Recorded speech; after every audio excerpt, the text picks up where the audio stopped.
আরে ভাই পুলিশ তো আমাকে খুঁজছে, কারণ ওর ঘরে তালা ভেঙে ঢুকেছিলাম তো আমি। পুলিশের কাছে তখন আমি ফেসে যাবো, কারণ তালাতে পুলিশ আমার হাতের ছাপ পেয়েছে। না না, পাশে একটা কালুয়া, দুখানা কালুয়া বসে আছে পাশে। ও মানে এই তালাটা যদি ওর হাতটা যদি তালা লাগিয়ে দিই, হাতের ছাপ পুলিশ পেয়ে যাবে, তাহলে পুলিশ ওকে ধরবে। ও পুলিশের কাছে তো।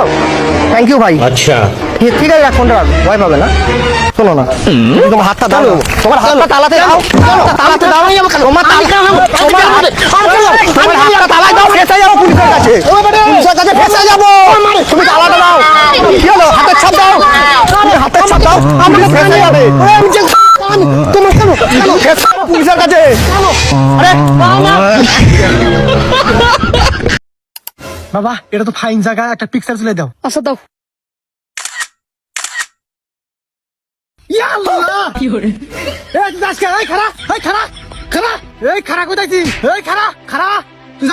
আরে বাবা, তুমি ভয় পাও কে? তুমি তো আমার পৃথিবীর সেরা ছবি উঠিয়ে দিছাও।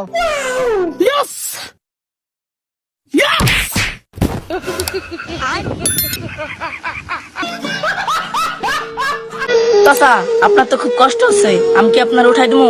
কিন্তু বাবা, তোমার তো একটা হাতই নেই, তুমি আমাকে কিভাবে সাহায্য করবা? সাহায্য করার ইচ্ছা থাকলে সবভাবেই করা যায়, কারণ হাত প্রয়োজন হয় না। থামো বাবা, থামো।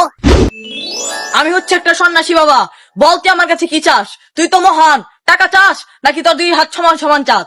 বাবা, আমি তো টাকা সারা জীবন কামাইতে পারবো, আপনি একটা কাজ করেন, আমার দুই হাত সমান সমান করে দেন। তবে তাই হোক বাবা। বচ্চ বাবা।